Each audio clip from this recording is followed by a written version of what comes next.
Annual Gainesville Jewish Film Festival. My name is Norman Goda. I'm the director of the Center for European Studies. And our discussant tonight is someone I'm really happy to introduce to you because he is a relatively new colleague of mine from the Department of History. Seth Bernstein received his PhD from the University of Toronto, and before he came to UF, he was teaching at the Higher School of Economics in Moscow. His first book is Raised Under Stalin, Young Communists and the Defense of Socialism, and he is currently working on a book called Return to the Motherland, the Repatriation of Soviet Citizens After World War II. I was really looking forward to him taking part in the film festival, and I'm looking forward to hearing from him tonight. So I will turn things over to Seth Bernstein. Thank you, Norm. I appreciate it. And thank you to Virginia for organizing this and inviting me. This is a film I probably would not have discovered otherwise, and it's a very interesting film. Now, one thing that I thought might be useful to say before I ask for questions or discussion is to give a little bit of the context behind it. That is the historical context of these people who left the city of Derbent in the North Caucasus for Israel.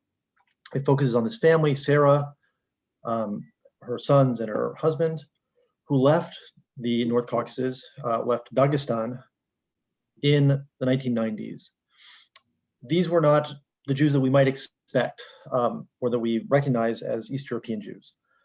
These are not people who had become part of the Russian Empire in the 18th century when Russia took over or partitioned Poland, but came later in the 19th century. They had been part of the Persian world and had lived in the Caucasus for many centuries. Groups of Jews famously tried to emigrate from the USSR in the 1970s and afterwards as part of this refusing movement, many successfully. Mountain Jews were part of this movement. And when the USSR fell, many of this community continued to do this in the 1990s. In Derbent, there was a Jewish center that began language class in the 1990s that taught these local Jewish populations how to speak Hebrew. They didn't speak them the kind of Farsi, Judeo-Farsi that they had been that was the local Jewish language. And in the 1990s, some 75% of the Jews left Derbent, the city. It went down from about 7,000 people to less than 2,000, even as the city's population grew overall. In the film, we never learn exactly why Sarah and her family went to Israel, although we can guess. The Caucasus are one of the poorest regions of Russia. And this region was riven by war between separatists and Russian forces in the 1990s and early 2000s. We get a sense from Sarah's conversations about possible migration to the United States that having a stable job with a good income is a key factor in her decision. Tellingly, she doesn't mention what the prospects of moving back to Derbent would be, because I can tell you the salary would not be high, it would be minuscule. The family left the Russian Caucasus, but their practices and some of their attitudes remain. What prompts Sarah to consider emigration is her husband, who we see psychologically abusing her, and we hear about physical abuse. He's been jailed for it. And we see in her sons echoes of these traditional attitudes, even as the sons recognize these attitudes and criticize themselves for it. So why are these incidents so painful? And did these communities, and especially the women in them, just live through them before moving to Israel? The older son posits that the father feels persecuted. In essence, he's making a kind of broader argument about what migration does to people. That disruption is a common experience of migrants, and it can create problematic relationships within families, especially between husbands and wives. Aunt Tanya, the father's sister, says that in Israel, women have, in a very revealing scene, that women have all the power and that living in a matriarchal society has pushed the brother to violence, even pushing her sister-in-law to call the police on him. If they had been in the Caucasus, the men would have behaved like men. So it says Aunt Tanya. The brothers use Soviet and Russian understandings of the Caucasus as a place of traditional gender order, even of kind of primitiveness, they say. And in some ways, these ideas ring true, at least in the official culture, where we see attempts to preserve the traditional gender order. For example, in attacks on LGBTQ people in Russia, and especially in the Caucasus in the recent years. And in the end, when they go to Derbent, the mother realizes she's no longer at home there, but she's a visitor. She thinks that it's because she's changed, and the director implies that she may not be at home in Derbent, immersed in what he sees as traditional Caucasian culture. And ultimately, Sarah decides to remain with her family for reasons that are unclear to me as well, although the director seems to suggest that the pregnancy of his sister brought the family together. There are several questions in the film that the film raised that it does not address. I wonder to what extent we should think of the family as migrants from the Caucasus, from the specific region in Russia, from Russia more broadly, or from the Soviet Union, the state that had just collapsed before they moved. I also wonder how much Derbent changed. So she goes to Derbent thinking that she's going to experience a place like she knew before, almost 25, 30 years before. And at first she recognizes it, but then seems to recognize it less. And I wonder, perhaps Derbent has changed quite considerably. There are many, many fewer Jews, many fewer Russians, and more Azeri and Lezgin people, so Muslim people from the Caucasus. She says that Muslims are not like in Gaza, in a very also telling statement, that Jews have always gotten along with them. I wonder to what extent that's true, and if something may be in their motivations for moving. I know that these differences have probably increased since the fall of the Soviet Union. I also thought the role of class in the film is worth unpacking. I don't know what the family did when they were in the USSR, but I know that the fall of the USSR hollowed out the industrial sector, and money Russian firms found it hard to compete on the post-Soviet world market. And in this sense, we may be seeing a broader trend of blue-collar families grappling in a world where norms are changing, especially about masculinity. And for that matter, there are men and women who, both men and women who limit these changes. Then a final note I want to make is about its silences in the film. We don't know what the father did to be put in jail exactly, or what happened to bring the family together, but we do have a few examples of the supposed primitiveness that the brothers see in the Caucasus. We don't see too much of that either. Their father's friend Eldar, who is, I take it, an ethnic Russian, urges them to forget the past, and this would be the path of less resistance, I think. But I wonder if by making the film, Artur, the director, forced his family to reflect and even perhaps forced the change that we see in the end. So that's what I had to say, just to give you some context about the Russian situation, and I'll be interested to hear what you thought, because I have more questions than I think I have answers. One of the things that struck me in rewatching the film is this sort of discourse on primitiveness. It's absolutely fascinating and they all use it, and obviously it's used against them. But the idea that the Caucasus Jews are primitives, which is clearly the case, I think, in Moscow, when the synagogue they attend in Moscow, it's a primitive-like synagogue in terms of their services. And they have this sense of themselves as quite different from Ashkenazi Jews, for example, and other Russian Jews. And the ways in which they use that to describe certain kind of behavior. And the other thing that sort of parallels this is the issue of gender and gender roles, which is absolutely fascinating. When the guy simply cannot take them up, he can't do it. It's like it's just not who he is. And I found that absolutely fascinating. It's so those are two things that really struck me in this second viewing of the film. I wonder, I'm sorry, I let the person comment. So why don't we use the raise hand function? I think that'll make things more orderly. So I know that Rachel, you were going in first and have been cut off a couple times now. And then Steve, you're next, okay? Thank you. You know, the primitive point, maybe I missed it, but so I only noticed that as a description that they used when they were talking about the gender behavior. I mean, we might think it could be applied to other things too. And I guess I went into watching this film wondering if it was a film I might ever use when I'm teaching about Soviet Jews, which actually it turns out I'm doing right now. So I was especially interested. But it seemed like it was really about this family situation, about sort of terrible male behavior and abusive men. And then I was sort of asking myself, is this supposed to be about specifically the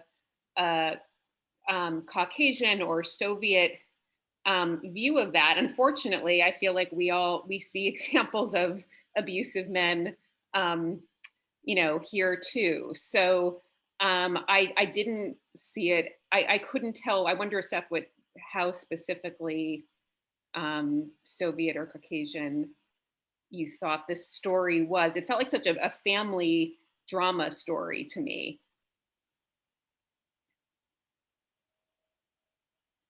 Yeah, why don't I just answer real quick? I mean, I think there's a sense in the Soviet Union and in Russia in general, even before the Soviet Union, that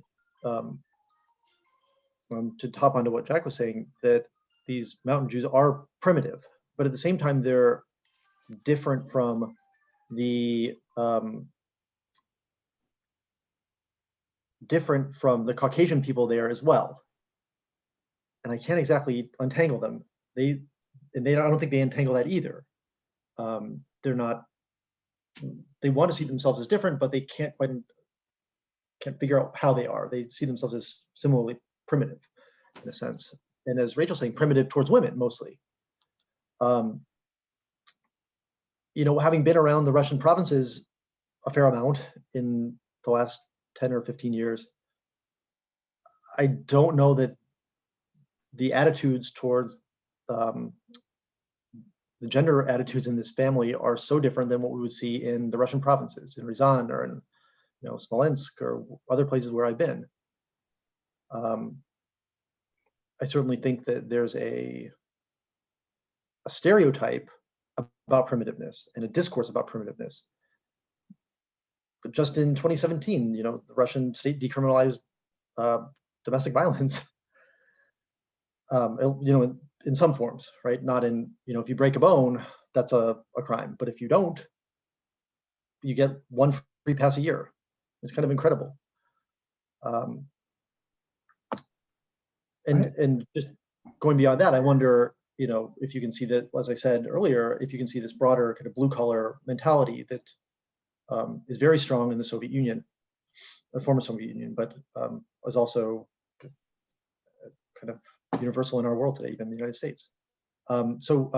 Steve, and then I know Steve's been waiting. Steve, my question in terms of primitiveness is directed a little differently. Could you, and this is based on my reading of My Father's Paradise, which I've found an amazing book of interest to me because I've never been to Israel. And for people who haven't read it, it's from a family in Kurdish Iraq that migrates to Jerusalem in the 1940s, at the end of the 40s, and maybe early 50s. And their Judaism was so primitive to the Jews in government in Israel that the family was devastated and could not, they didn't think, especially the elder people, survive economically, socially, and they were totally taken back. So my question is, what's the likelihood of people coming from this area in the Caucasus of climbing professionally, socially in Israel? I mean, could if you looked at these people that left the city, came to Israel, how many of them found success, happiness in Israel? Do we know? That is not my area of specialization. So does someone, We do know. Depends what age they came. Those who came who were under 40, and the more under 40 they were, the better, they had a fairly good chance of economic success. And we know the impact these people had on the Israeli economy was enormous. Those who came who were over 40 didn't have a very good chance of succeeding. So in a sense, her story of working in a restaurant, Italian restaurant, it's kind of characteristic of what happened, I mean, to these people. They didn't decline in a sense, they weren't in a very high social status to begin with, but they didn't have that much of a chance to succeed either. On the other hand, one of the sons we see is living in a pretty fancy apartment, right? I mean, it's a new apartment, so he's obviously doing okay. And even the main character in the story, she's driving a fairly nice car. So, and the apartment they're living in, the house they're living in, is not a bad place. yeah, and of course the son has been able to go to the US and Hmm. get an education and all of that. So I mean, I did think, as Jack is saying, you do see social mobility in the second generation, which is a pretty typical migrant story in some ways. Anyone else have any comments on that? I see Lynn's hand. Let's go. Yeah, Yeah, let's go to I just wanted to go back to what Rachel was saying before, because I had sort of the same problem in a way of trying to figure out whether this was a conflict that was specific to this family or whether there was a broader story here. And I think that the film itself, in a way, left me hanging at the end as to which one I should be thinking about, how I should be thinking about it. The other observation is there was a lot of focus on food, and there in both Derbent and also in Israel, and in a way that seemed like a commonality because the appreciation for good food and for preparing food was a way of earning a living for certainly Sarah. So maybe somebody else would like to comment on the focus of food in this documentary.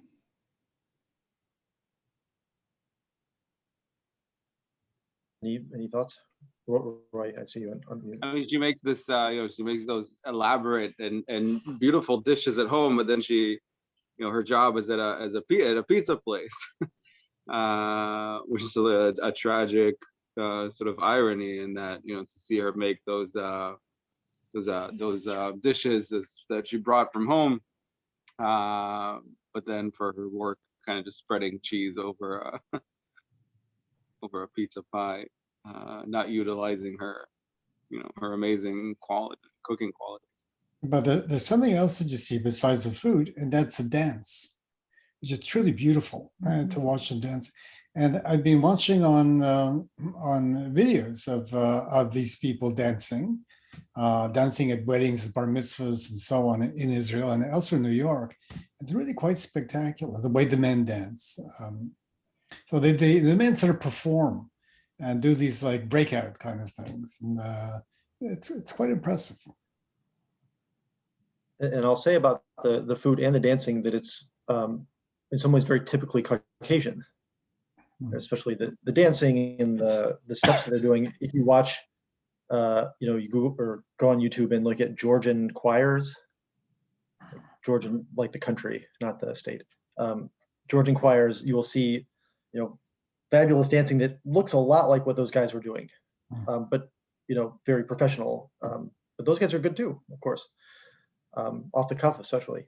And then the food, she serves khinkali, which is a traditional Caucasian food. If you go to a Georgian restaurant, you have to have khinkali. That's a kind of dumpling, but they make it a little bit differently, I suppose, in Derbent. But she's importing these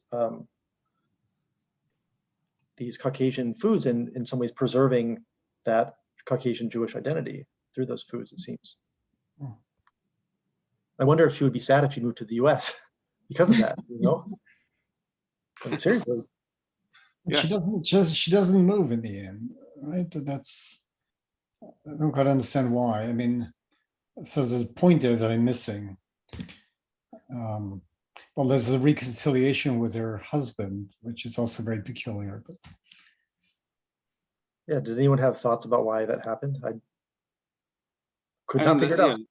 considering the food, it's of course she brings all those dishes from home, but the sort of the family, it's very Israeli as well, right? It's a very Israeli thing to do, to gather around food, mostly because the families are close, together, unlike in the States where uh, a son or a daughter can live 7 or 8 hour flight and and see their parents and and Thanksgiving and Christmas. But Israel, I mean, you normally, if not every Friday, if not every other day, definitely every Friday you meet with your family and have a lavish dinner around for Shabbat. I think this is also probably one of the reasons that she's not moving to the United States, because you see the center of her life is, after all, in Israel, right? She has 2 sons, a daughter, a grandson on the way.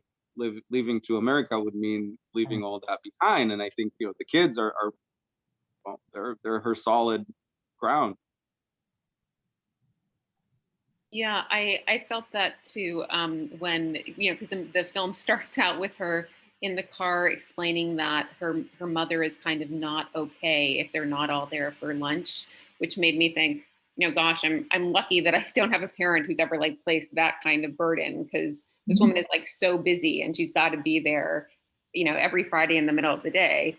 And so it did seem like it was this incredible loyalty to her family. And even, I mean, that I get maybe it was her older son who really felt like he was probably I think one of the sons seemed to have the most sympathy for the father, and kind of, it seemed like he didn't want to see his parents divorced. So, I mean, the film already showed what I guess people might call this a kind of broken family does to children. So each child was kind of interpreting the situation and what they wanted to happen in different ways. And I totally felt for the daughter. I think her name was Esty, who we see her in that lunch scene where she's just exasperated because she hears her mother all the time. And it's, hearing a woman complain about the situation and sort of like, well, you could get up and leave. But on the other hand, I thought they were being insensitive a little bit to the fact that she probably can't afford to get another apartment. And it didn't sound like they were going to help her out with that. So I certainly felt for her, but I sort of also 200% felt the daughter's exasperation at not seeing her mother leave. But they were trying to get her to leave the husband and sell the apartment, in which case she would have enough money to live on her own. But it's also the sense of character of the mother that she's caring for everybody. And she's caring for the dysfunctional father as well, dysfunctional husband as well, which I think, it's sort of, it's the ways in which his family ties remain very strong, despite the fact that, despite the supposed dysfunctionality within it. I did want to say one thing to Seth, that we look at this in terms of class. I have a very, very good friend who is not of that class, a Russian, not of that class, much higher class, intellectual. And the place of alcoholism in that family was, among the men, was pretty strong. And I was told, I never witnessed it, that there was a certain degree of abusiveness towards, I shouldn't say this publicly, I don't know when he hears this, but some abusiveness there as well. It's not true today, but again, the place of alcoholism there was very pronounced among the men in the family.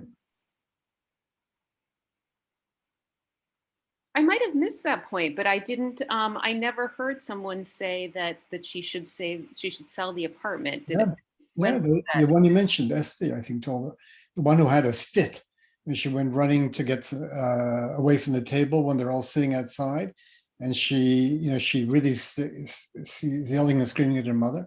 Then she goes away, and the son asks whether she got some water to sort of calm herself down. And she asked, why don't you leave? Why don't you sell the apartment? I don't think I'm making it up. I think I was listening to that pretty well too, and I didn't hear that at all, because it was sort of what I was thinking too. Well, even if she sold the apartment, the possibilities for someone entering a new society alone, etc., the possibilities for women, period, in society, if they're not attached to a male, go down dramatically. So, I mean, the story clearly is meant to indicate the same kind of imprisonment we saw last night, which was another immigration story where she had no choices. She couldn't leave. I'm glad you brought it up because the two stories are nicely juxtaposed because they're both immigration stories, and that not all immigration stories are stories of success and about happy making it, and the people are happy that, they're in after, they're not necessarily, and they do pay a heavy price for the transformation. I found it interesting that you heard very little from the wives of the brothers. You did get to see the children playing when they went to the Caucasus. You heard the brothers admitting that they are resembling their father in ways that they would maybe prefer not to, but I don't recall hearing from their wives. Did I miss that? And were they even on the trip? I saw the children, but I don't know that the wives were even there.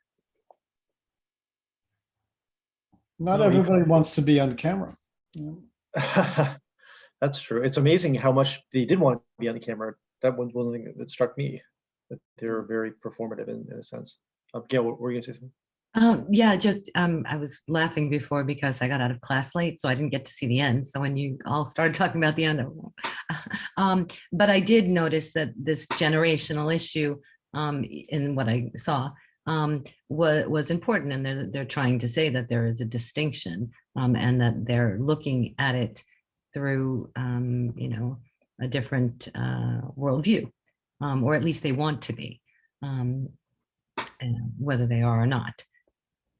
That generational difference is I suppose the one window of hope in the film.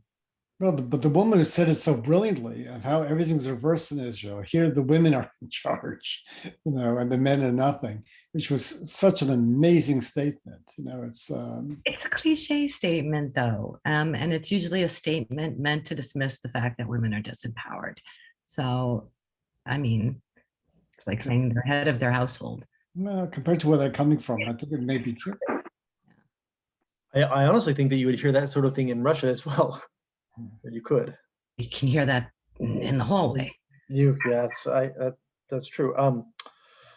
To return to what Steve was asking, I believe the wives were not on the trip because the brother of Artur, the director, he calls his wife and tells her not to go out because she can't go out while he's not there, while he's not in town. And he says he's going to bring back handcuffs because he's become more primitive there. In a statement that's supposed to be funny, but may not be so funny. And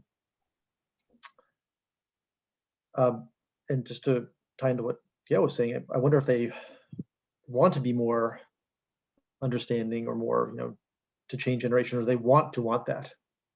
And I don't know how much they actually are trying.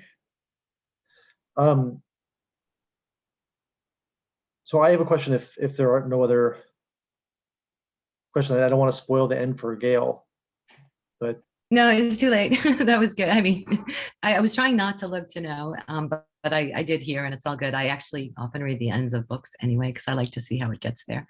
It's all good. Okay. So the daughter gets pregnant, or the director's sister, or the daughter of Sarah, Esty, gets pregnant. And I couldn't tell if she is married or not. And I thought that might be part of the conflict. No, she's not. I wonder how that played into the family dynamics, because the father was upset apparently, and yet it also tied them together somehow. And I just can't imagine what went on to make that happen. What was going, how those pieces all fit together.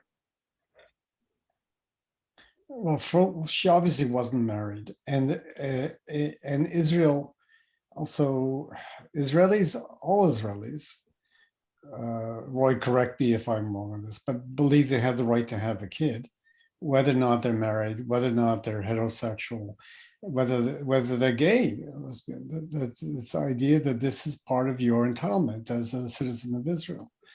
And so it seemed to me that what was taking place there was precisely that.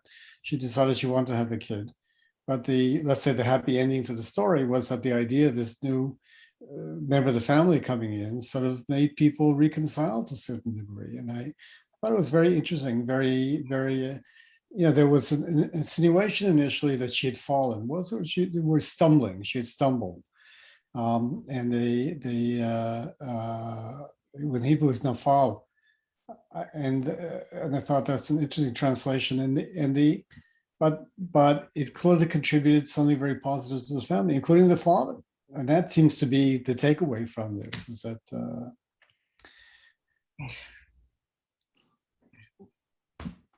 There's also, of course, the takeaway that generally abused women do not leave abusive situations. It's pretty straightforward. well, I agree. But in this case, it seemed to be that there was something had reformed. Whether permanently, we don't know, but we're suspicious. Those are precisely those attachments that are used as rationales.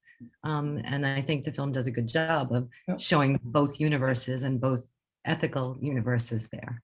Yeah. I mean, because these are eventually the forces that that keep her where she's at, right? I mean, the fact that she's the one that has to cook for everybody. I mean, we discuss food and how glorious it all seems, but she's the one that's coming, getting up, and she can't sit down to have a proper meal because she's serving everybody. It was And then when amazing. she's talking about leaving, right, amazing. suddenly we have an unmarried daughter Right. with an unborn child. So these are the kind of the forces that might have taken away her freedom, right? The freedom that she The yearns. scene where she's serving everybody, nobody gets up to help. No. The husband, the no good husband, is sitting at the table demanding his whiskey, and she provides him with a bottle of whiskey. It was an amazing scene to me. It's even at that point, she's still providing everybody with the doing what she felt she's obligated to do as the mother of the household. I'm not sure. I mean, yes, and absolutely. And I'm just not sure what's so amazing about that. It seems that it's absolutely standard. And even though I didn't get to finish the end because of class yet, in the opening, when he takes out his camera, he's saying, I'm going to help my mother. I'm going to help her, right? And use my camera to help. So the only help there is in that documenting of what her life is. And I'm not sure it's that rosy or reconciled at all. Though I didn't get to the end. No, you're correct, but it's we hope that it is, even though we know it can't be. Right.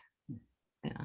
But I think the leitmotif of the camera of the documentary itself, is interesting in terms of.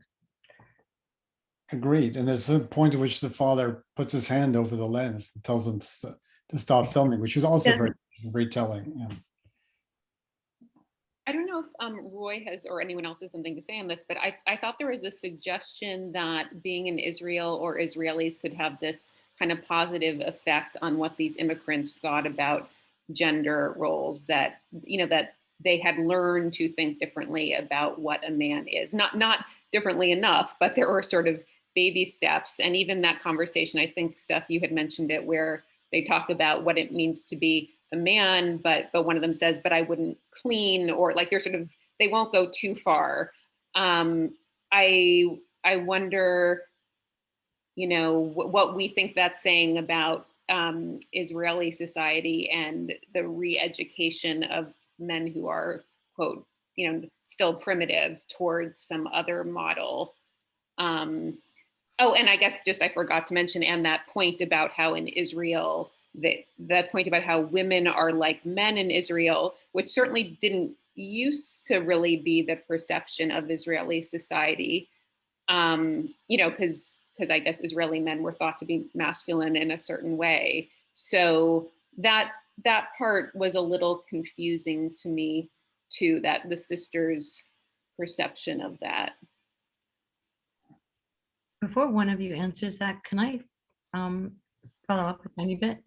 Because that expression, it's most often, I mean, in my experience in Europe, most often people say that about American women, right? But yeah, so it was interesting to hear it in this context. And obviously Roy or someone with more experience on the ground, let me know, but it seems so odd because there are these contradictory images of women in Israel. So if you talk to someone like Malka, who grew up on a kibbutz, right?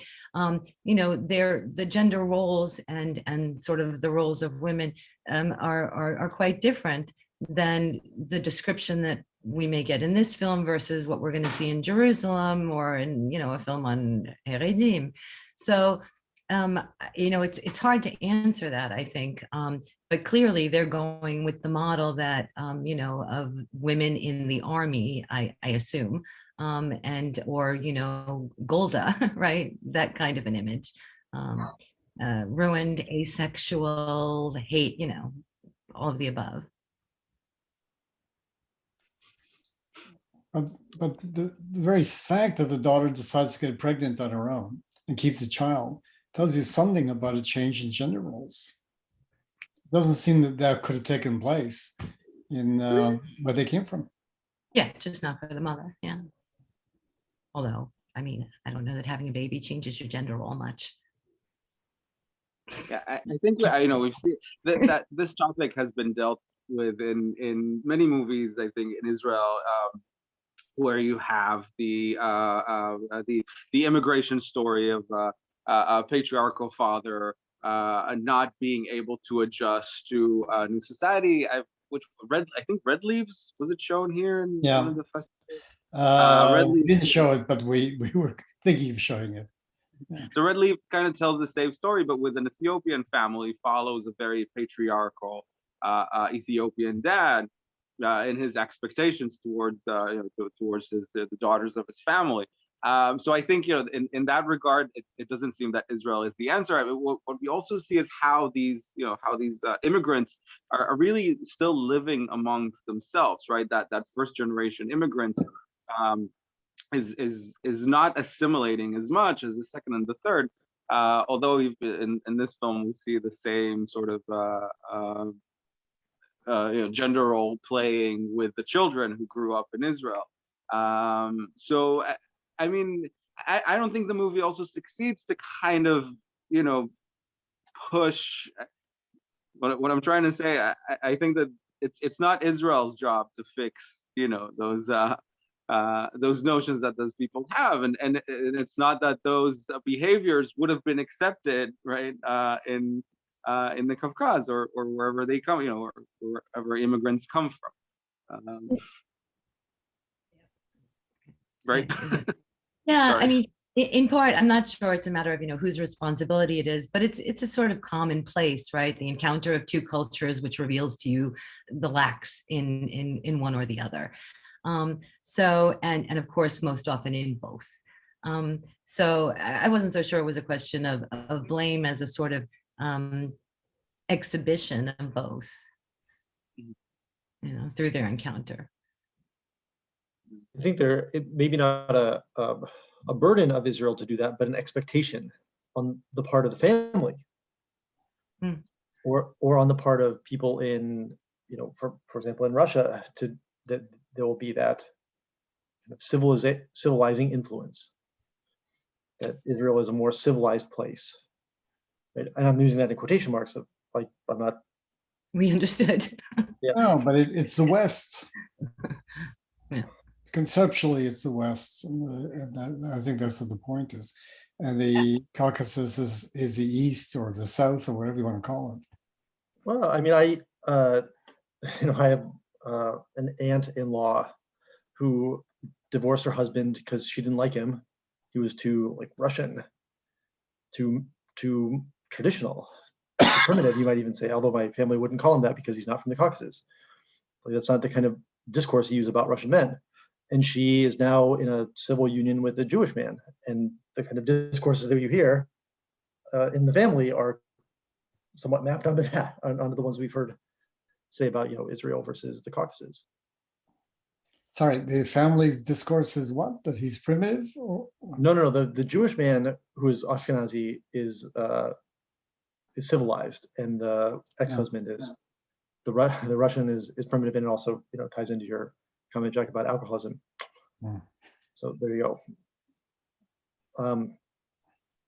Any other comments on the Israel?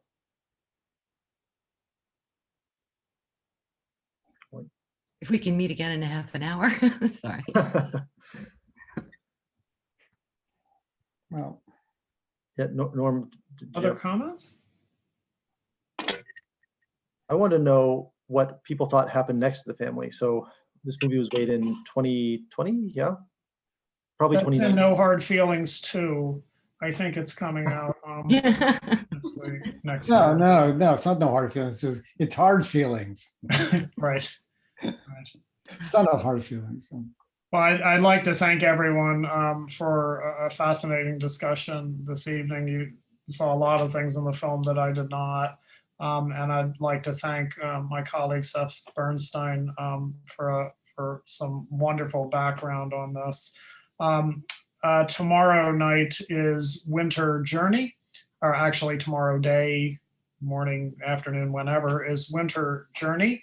And the talkback session, as all of them, are at 7:30. Keep in mind, you can see these films for an hour of 70, or for a window of 72 hours. But the talkback is at 7:30, and the link from one night to the next to the discussion is always the same. Let me also add that the Speaker Winter is Journey Dr. is Norman probably Gordon. the most beautiful of the films we're showing.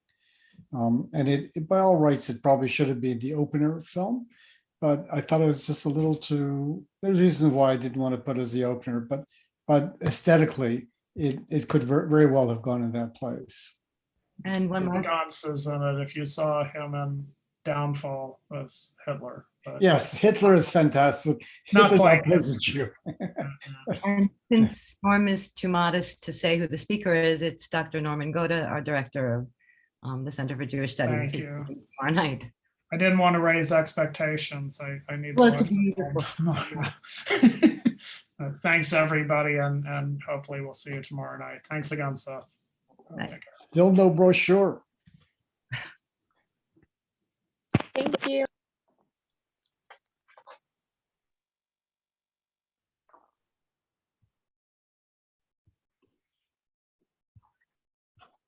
Virginia, what do you think is going on? Like you're, Okay, so I had William check our list yeah. that we sent Jason, and you weren't on it. And I'm not sure if it. I when the was last time- on it. Yeah. Well, no, you were not on our list. So my question to you is, when was the last time you got a Chronicle? Do you remember? Have you Yeah. got one? The not this one. I didn't get this one, but the one before, as far as I know, I got. Yeah. Okay, because so we can't explain that because William was like, okay, do you think this is from when you were gone on sabbatical that we held as men? And no, because if you got one just a couple of months ago, it wouldn't explain why you didn't get one. I'm not sure it's a couple of months ago, but I got. And when I say the one before, what do I know? I don't, not really keeping tabs Okay, on it. but you've gotten the Chronicle at some point in the last 6 months at least. Since, I don't know that. I don't know. The one that stands out was the one which featured me. That's a couple years ago. I okay, guess. that was a while. Yeah, it's a while. I'm wondering if William took you off while you were on sabbatical because he knew you weren't going to. I don't know. We I can't don't think so, explain why. because You the problem is also at the center, because the list, I should have gotten the brochure from the center's list. Okay, and that I can't check that list, so you might want to have, whoever produces that list, you might want to take a look at it, because if you weren't on the list, then we can explain this, and it's not a glitch with the postal service. Oh, you know what? Hold on. Stop.